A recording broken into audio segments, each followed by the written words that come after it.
So I did some research on the Spanish influenza pandemic in Slovakia, and of course it also touched on typhus fever because that was spreading around at the time. And this kind of rings home because my Dedo, which is grandfather in speech dialect, served in the Austro-Hungarian army, and my mother was born in 1920, so she lived during this interwar period when things were so rough as an infant.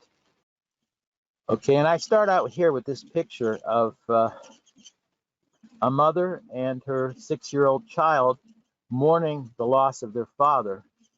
And they called this the Spanioka, the Spanish flu. And of course, it got its name from the fact that Spain was the first one that made public how devastating this flu was, because during World War I, there was a tight lip on information. Censorship was widespread in all the belligerent countries. So you could see the widow and the young boy mourning the loss of their father.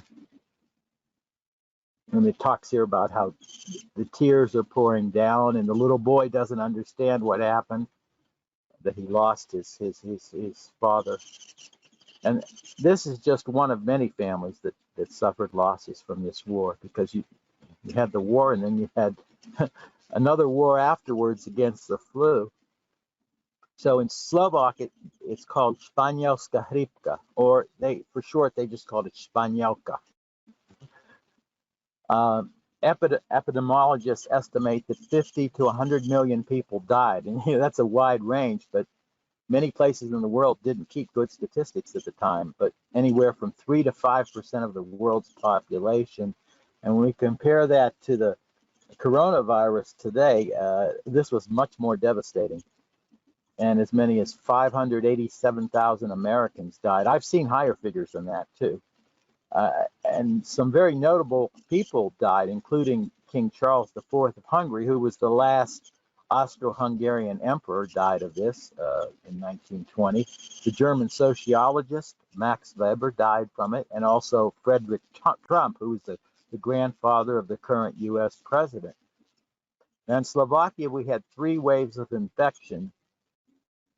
In the summer of 1918, then again in late September, October 1918, and then a less lethal stage in March of 1919. We have to remember that when this started, World War I was the bigger issue, and the Germans had launched an offensive into northern France in March of 1918, and Austro-Hungarian artillery units were assisting them. Several units were sent over there, several thousand men. And ultimately, the flu would kill more than combat, but that wasn't true for the Slovaks, as we will see. And it spread most quickly among soldiers because they were in close quarters. They were in trenches together. They slept in barracks together. They were moving around, and we don't know exactly where it came from. It could have come from China. It could have came from someplace in the war itself. There was this garbage dump in Kansas where they think it might have come from. We don't know, but Americans were bringing it over, and over 1 million Americans also were affected by this during the war. It affected the Argonne Meuse offensive in France. And here we have Slovakia, so we can see where it is at the time. It was part of Hungary in 1918, northern Hungary, and the Hungarian just referred to it as Upper Hungary or Felvidek. And then Galicia was part of Poland. You can see my pointer, okay, I hope. And there you see Bohemia and Moravia. So in Slovakia, between 1918 and 21, about 2.8 million people lived, and this is based on the 1920 census. And it's estimated, we don't have good statistics, between 20 and 30,000 people perished from the influenza. I didn't see figures on how many perished from the typhus fever, but quite a few, because it was very deadly.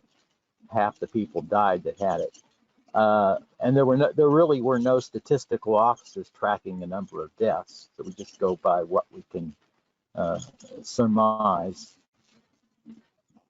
In Hungary itself, about 53,000 people died of the Spanish flu. Again, that's an estimate, and that's just in 1918, I think. You have to remember that Hungarian officials remained in office even into the middle of 1919. They did not want to leave, and they weren't interested in gathering statistics. They were trying to stem the pandemic. They were trying to hold on to office, and there were no borders drawn yet at the time. So Slovakia was still part of Hungary as far as they were concerned. Even though Czechoslovakia was proclaimed, they didn't recognize it. Budapest didn't recognize it. And then, as we heard, Bela Kun actually invaded eastern and central Slovakia, his forces in June of 1919, and wasn't driven out till the end of the month into July. So there was another war that was taking place after World War I in Slovakia. And that just added to the problems of how do you help these people who are suffering, because a war is going on. The Czech historian Harold Saufner said that the flu killed 46 to 77,000 people in the Czech lands, or over 0.5% of the population, to as many as 0.7%. Poland also experienced 3 deadly waves. They lingered longer in Poland than in Czechoslovakia. And the morbidity was the worst in the capital, Warsaw. Anywhere where people were gathered in large numbers, that's where it was the worst. And also among soldiers, because they were in close quarters, lived in barracks. So in Poland, we had waves in this little later than in Slovakia, December 1918, December 1919 to January 1920. It's estimated that 200,000 to 300,000 people died in Poland. During the war, we had 1.1 to 1.2 million deaths in the Austro-Hungarian army. 70,000 Slovaks died. So we see it's less than half died from the Spanish flu. And we don't really have a count on the civilians, but the estimate is about 460,000 perished from the famine, cold, and the various epidemics. The Spanish flu took 250,000 lives. The typhus fever was really bad, really early in the war, when the Austro-Hungarian forces had invaded Serbia. So then, and after that, it hit the Russian forces, and it was spreading all over the Eastern Front.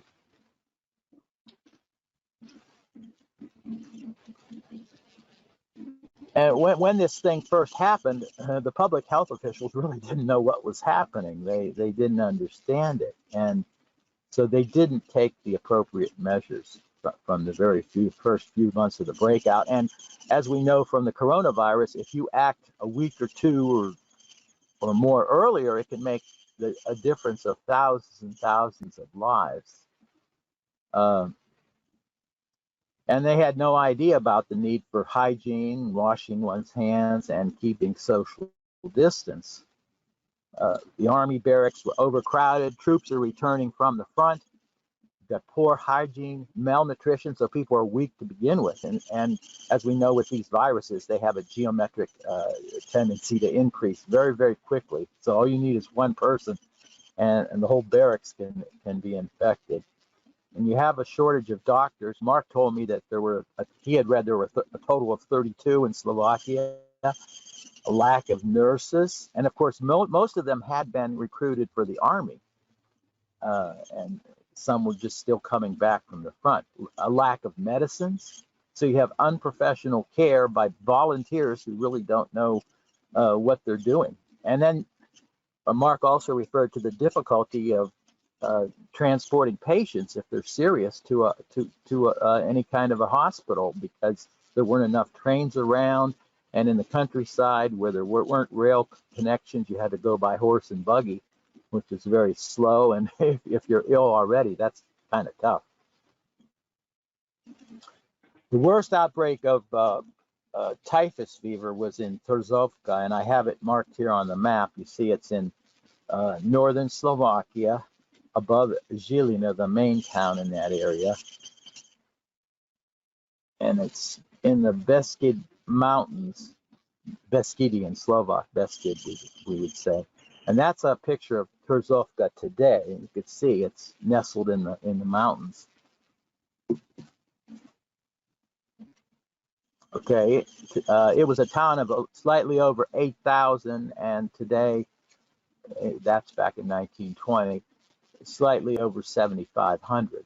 And Turzovka was in mourning because it was hit really hard. It lost about 500 men in the war, either definitely killed or just missing, because oftentimes people just didn't show up, missing in action. And then many others were crippled or stricken psychologically with what they called shell shock back then. We called PSTD, post-traumatic stress syndrome today. And also remember that Turzovka is in this region which is called Kisutsa. It's a region where people were very, very poor to begin with. In fact, many of them came to America. There's a history of poverty, and many drotari, who are tinkers, came from this region. And for years, they had a tradition of wandering around Europe, to France, to Russia, Germany, everywhere, selling their wares and mending pots and pans just to make a living. And they would travel during the warmer months and come back home in the winter time. So migratory labor, so to speak. And it's interesting that one of the first Slovaks in America that we know about was a tinker who's settled in the Philadelphia area. Now, getting back to Turzovka, the municipal authorities had this dire report. They're saying families were losing members. Some have lost as many as 3. Now, of course, back then, people had typically 7, 8, or more children. Usually, when I looked at my family's records, when there were at least 2 deaths in almost every family. Frequently, a third or more of the family would die. Members would die as infants. But in Turzovka, it was so bad, and I wish I had a picture of it, but of course, people didn't take many pictures back then. In Turzovka, they couldn't afford it, that's for sure. But there were dozens of coffins in front of the church, and they had to bury so many people that the gravediggers actually went on strike because they were working so much overtime and they wanted higher pay. A local official wrote, "The village is as if it were extinct. People were sick." There was a plea for help. These returning soldiers who were coming back in droves were bringing home typhus fever, and of course also the Spanish flu. The typhus fever is called skvrnitý tyfus in Slovak. And as I mentioned earlier, local people volunteered, but they really just didn't have the technical professional know-how. So as we heard, Alice Garik Masaryk, the daughter of President Masaryk, and I'm pronouncing it correctly because my mother was born there, and she used to always tell me how they used to have to pay homage to President Tomáš Garik Masaryk every day. And you'll notice there, she's behind bars because President Masaryk was considered a traitor, so his daughter was thrown into prison during World War I. Yet she rose up out of prison to do so much good. She became the head of the social services, examining the need for food, looking at the poverty and the illness, and she used research from Hull House in Chicago to gather these statistics, the methods. And she said, you need to come up with some sort of assessment in order to address the problem. And she became the chair of the Czechoslovak Red Cross and directed the fundraising. So we owe a lot to her in helping the whole country and Slovakia as well. And as we heard earlier, there weren't too many stations in Slovakia, and she became aware of the dire need there, and so she wrote to Lady Paget, whom we just heard about, wrote to her, "Come help us, the conditions are desperate." And then she headed this relief mission of the British Red Cross, which brought supplies both from Britain and the U.S., 5,000 British pounds worth of supplies and 12,000 pounds of donations. Of course, the U.S. Immigrants helped a lot. They raised over $1 million, and which was a lot of money in that time because American Slovak workers didn't really make that much money. But everybody was pouring in their pennies and their dimes and occasionally dollars.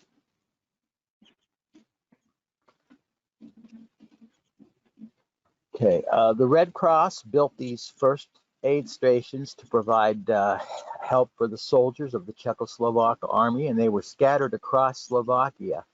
There were these what they called refreshment stations for recovery from the war. You know, many people were exhausted, they were ill, and usually they were in the railroad towns like Grudki, Trenčianska Teplica, and Spiška Nova Ves, among others, which those are three of the main ones. But they were scattered throughout Slovakia.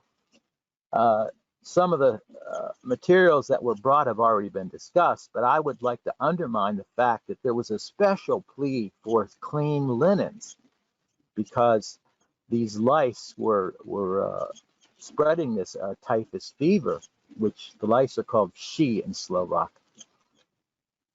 The Red Cross also organized assistance for civilians and established a children's home, a hospital in Turzovka, and a convalescent home for soldiers. Now this, I've got it in Slovak, it means ships of love from America, Lady Paget, and the Slovak children.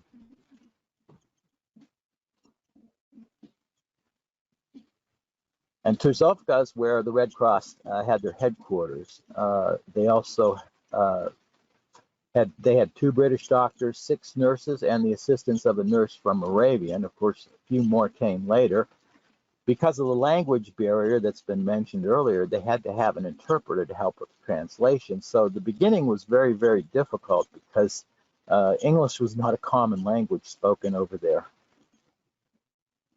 Although English was a little more widespread than one might think because so many had relatives in the United States. And so I know in the Austro-Hungarian army, English was a common language that was used in some units because it was the one language which people from all over the empire knew a little because of so much immigration to the United States. So in Turzovka, an epidemic hospital was constructed in a local school, and it had 30 beds and sections for males and females, 2 bathrooms with a boiler so they could have hot water. And you've got to remember at the time, there wasn't running water in most of these places. So, and they had a cook and help from 8 Czechoslovak army soldiers, and local women volunteered their services. And we already heard about Margaret McCullum, this 42-year-old nurse who died, but one of the reasons she died is because she refused to wear protective rubber clothing, so she died from the infection. Here we see a scene from the Turzovka hospital in the schoolhouse. I mean, it's nothing like our hospitals today. It's just simply a bed, and the nurses go from place to place. And I'm not sure exactly what kind of medications they use. They set up as many as 100 food and distribution stations for children and care for the mothers. And this has been talked about somewhat. They daily fed over 24,000 children and constructed 16 stations. They founded a children's hospital. There was a home for the undernourished orphan children at a local estate in Modra, which is north of Bratislava. And in Rosice, Moravia, a convalescent home for 50 soldiers. And then there was all kinds of other activities for children in Slovakia, teaching them how to deal with the pandemic, giving them health exercises, besides feeding them, also teaching them how to keep sanitary. And here's a scene from the Turzovka epidemic in 1918-19. And next so that's Turzovka, and that was one of the worst hit towns in all of Slovakia. We're going to Košice now, and some real recent research that was just published in on actually April 15th, 2020. About 2 weeks after I published my article, Veronica Segyi-Geyer, who is Hungarian Magyar, but she works for the Slovak Academy of Sciences in Bratislava. But she's very interested in Slovakia, and I met her when I was at Studia Academica Slovakia, which is on my shirt, which is the Slovak language summer school.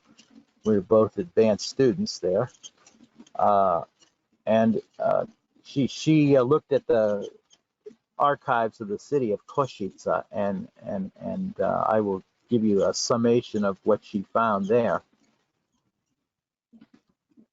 In the archives, she found a newspaper, Casa Hírlapos, which is in the Magyar language. We have to remember that Košice was a town of around 50,000 at the time, but 80% at least of the residents were Magyar, that is what we say Hungarian today. They call themselves Magyars. And there were Slovaks in Košice, and especially working in the industries, but not that many. And then also a fairly large Jewish population, but the Jews classified themselves as Hungarian or Magyar, because the Jews were considered a religious group and not an ethnic group. But in the archives, she found an official wrote that everyone gets it, everyone suffers for it, and only those who don't die. The only ones who don't die are those who don't die within the first 24 hours. Here's a picture of Košice around this time. And it's a beautiful city if you've ever visited it. And in the background, you see the church of St. Elizabeth, which is the best Gothic church in Slovakia. Now, the first wave hit in the summer, and it wasn't that devastating. But by September of 1918, the end of September, there were about 2,000 infected cases, and it was getting bad. And as it worsened, they set up an epidemiological committee trying to figure out what to do. Popular sources were blaming the taverns, where people would gather in large numbers, and also people didn't know how to deal with it, so they were recommending alcoholic beverages as a remedy.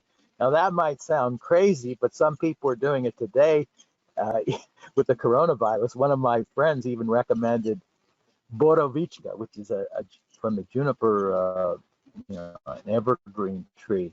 Juniper brandy is a solution to the virus. And here we see spiška borovička, which is produced in my region, my family's region of the country. And that's Spiš Castle in the background. So it's made from the juniper berries, the berries that grow on the tree. So Košice's, it was called Casa in Magyar, Hungarian. Košice city officials started to act. So they decided when this committee met to close all schools for the remainder of the year. And in mid-October, they moved even further. They banned all public forms of gathering, movies, theater, athletic events, and other entertainment. They put restrictions on businesses, but they weren't as bad as what we see today.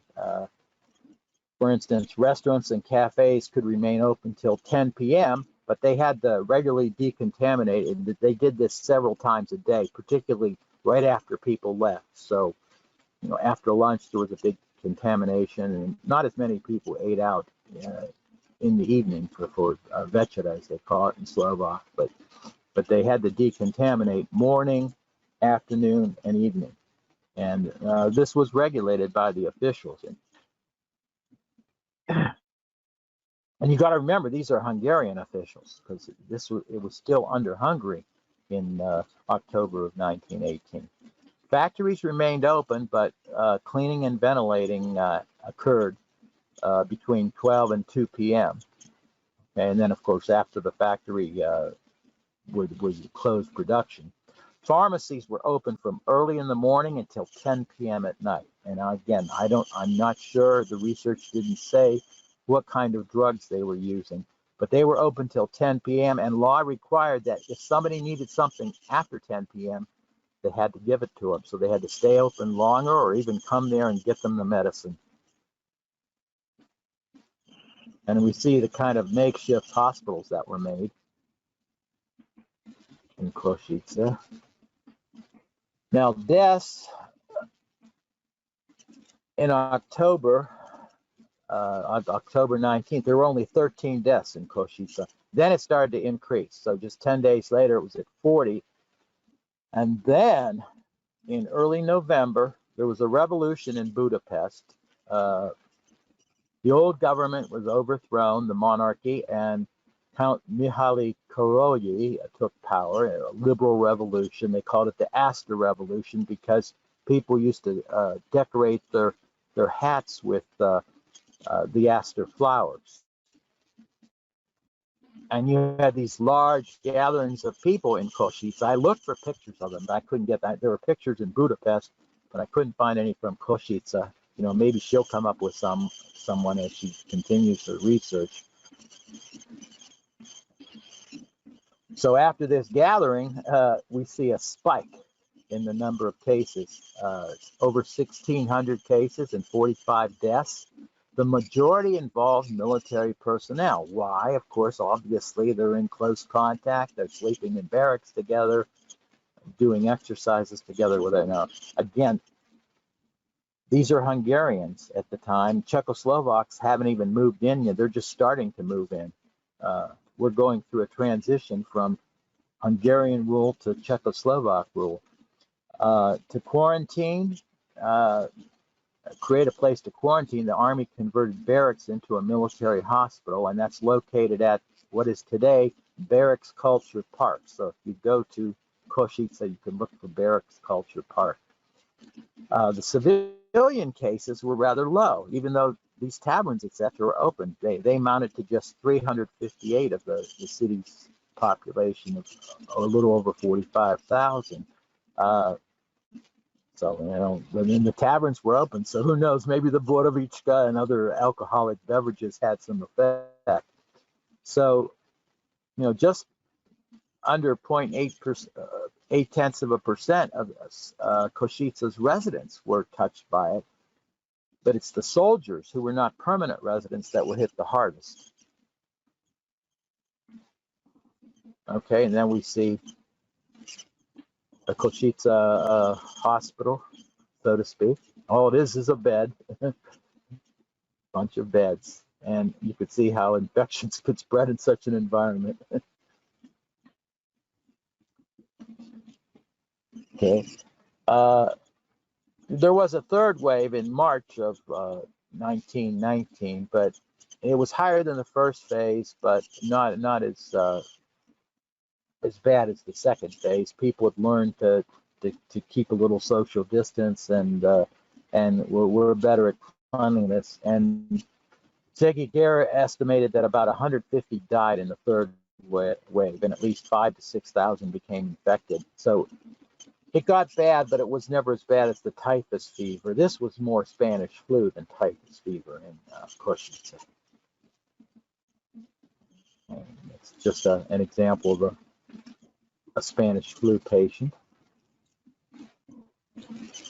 And I just wanted to mention that one of the victims of the Spanish flu was the famous General Milan Rastislav Stefanik, who died in a tragic airplane crash on May 4th, 1919. We just commemorated the 100th anniversary of his death, and he wanted to be vice president of Czechoslovakia and was the general in charge of the Czechoslovak Legion, and he wanted to drive the Magyars out of Slovakia, and he was eager to get back, and he flew to Bratislava, not to Prague, to make a point, and he hadn't been home since 1913, so he was looking for, and he did not want to cross Austrian soil, so he took a plane, and he had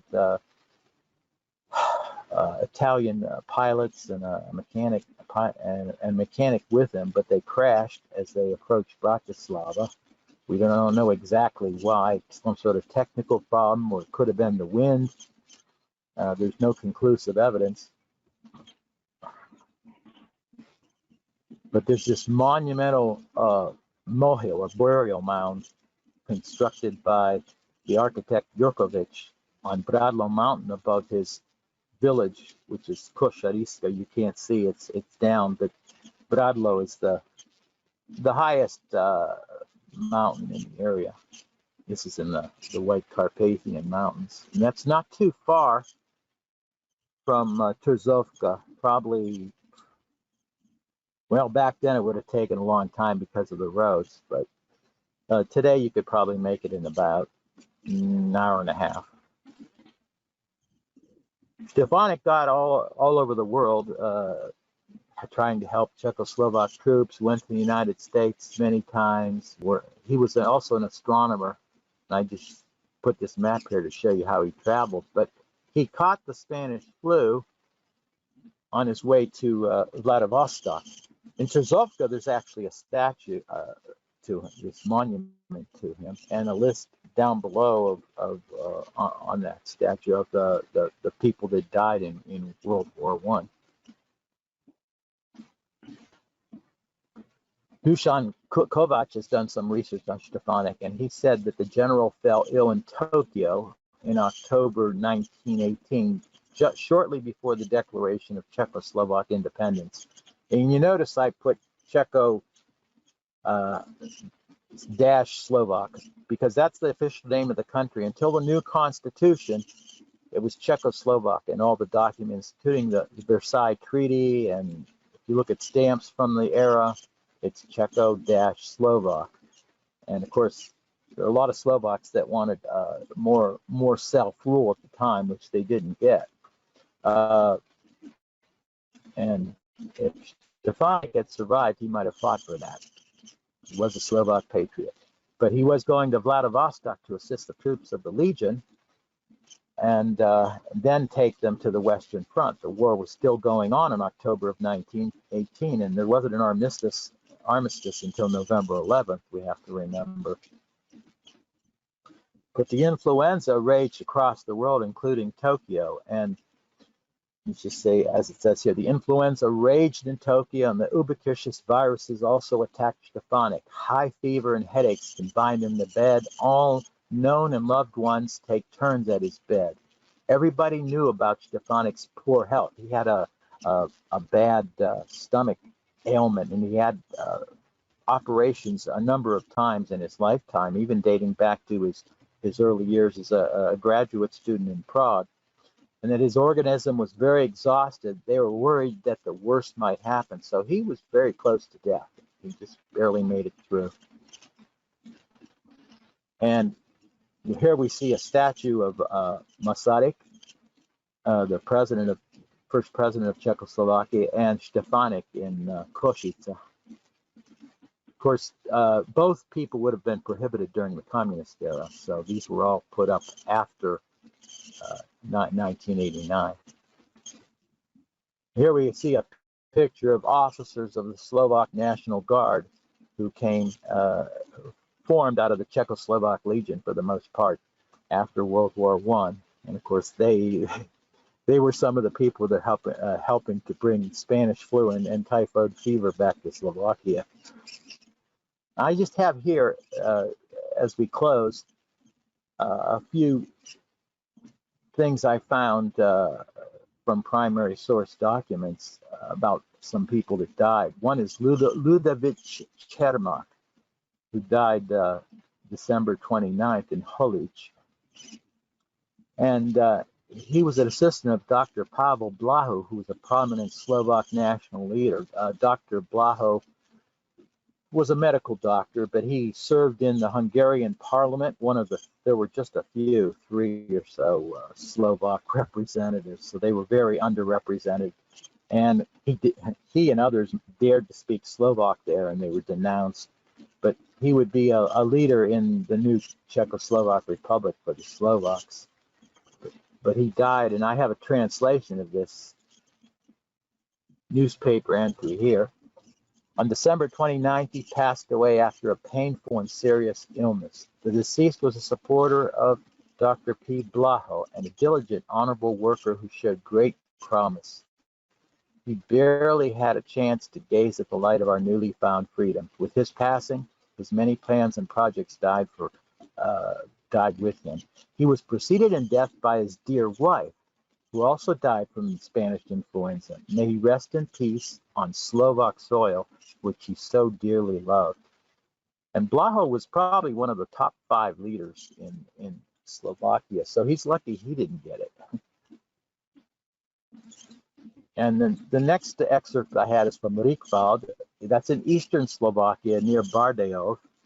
If you could see my arrow, Bardejov is right over here. And Rikvald is not a Carpatho-Rusin village. It's a German village that was founded in the 14th century. Last I looked, it had about 800 some people. But this ad just says Smrt, Spišskom Rikvaldo. So it's actually at the edge of Spiš County on December 10th, and that's in 1918. After a short, great suffering, this person passed away from the Spanish sickness, Margita Oravec, and her family name was Kohut. And her husband was Josef Oravec. So that probably means they were from Orava County at one time.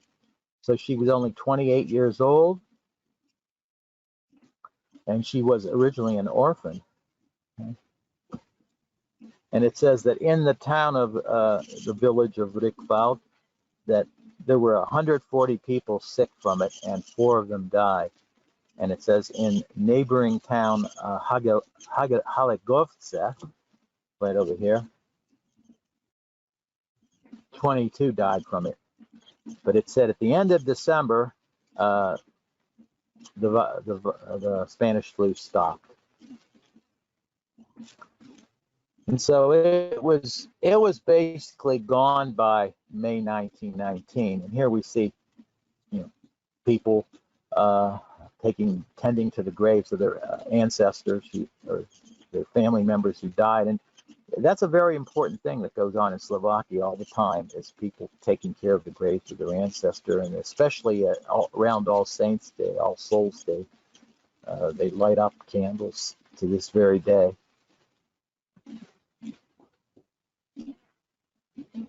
Now I'm just going to conclude with something about the coronavirus relation to all this. So maybe Slovakia learned something from 1918-19. Slovakia has the lowest rate of infection in Europe. The first patient who had coronavirus was identified on March 6, 2020, and the Slovak government took immediate action. Everything was closed virtually in a week, including the country's border. And it was the first country after Italy to declare a state of emergency, and they acted right away. And they did this without waiting for the EU, despite the fact that there was criticism, some EU saying, oh, you shouldn't act on your own, you should coordinate this. Well, you know how politicians are. They get together and they talk, and in the meantime, people were dying. So Slovakia didn't wait. It moved very, very quickly. And I might mention that a bus of Slovaks came from Austria. And when they came from Austria, they found that all 60 people on the bus had the virus. So they shut the borders immediately, and there it is. All tested positive. And so no foreigners were allowed into Slovakia, only Slovak citizens after this. And if you were coming back in, you had to be quarantined for 2 weeks automatically. And they also moved quickly to require everybody to wear rushka. Rushko is one, rushka is plural, which are the protective masks, which we're required to wear in Pennsylvania right now when we're in public. So one of the reasons Slovakia succeeded was because it moved quickly, it required the masks.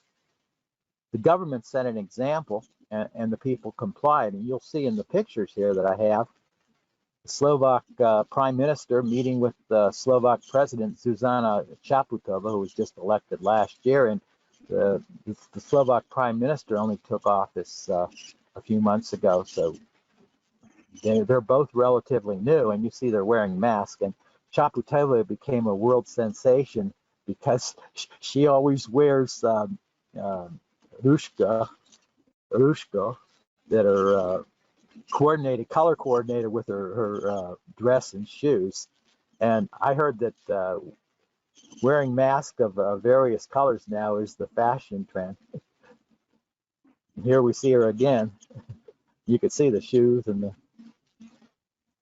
that's her with the cabinet, Čaputová. Slovakia did have an advantage, though. It's a small country of 5.4 million, not as many border crossings as some of the other larger countries of Europe.